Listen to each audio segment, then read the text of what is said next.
समस्त मिथिलावासी के गोर लगै छी। एखन एकटा अहाँ सबके हम बेटी विवाह के गीत सुना रहल छी। आशा करै छी जे नीक लागत। अहाँ सब अपन स्नेह आशीर्वाद जरूर देव। धन्यवाद। जय मिथिला, जय मैथिली। गरीबा का घर में बेटी के जन्म भेल, पिता मान पारल उदास य।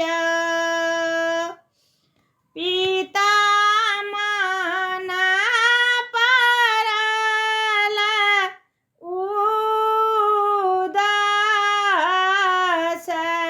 य। कोने विधि हम बेटी के पोसब, कोना का करब कन्यादान य। मिथिला के बरसब बड़ अनमोल छथि, बेटी के कतहु ने मोल य।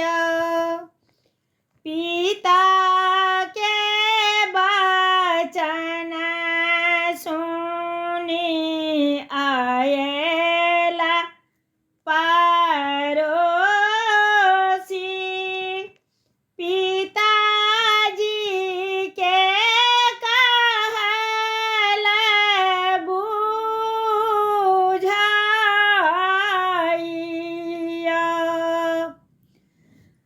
अपन छात्रालय बेटी के जन्म भेल, भाग्य लिखल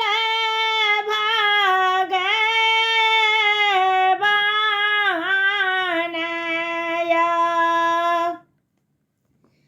भाग्य लिखल भगवान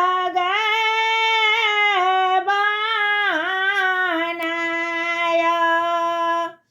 जखन ई बेटी बियाह जोग हेती, बर भेटत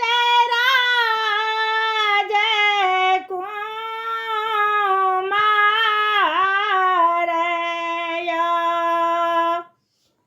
पड़ोसी वचन सुनि पिता हर्षित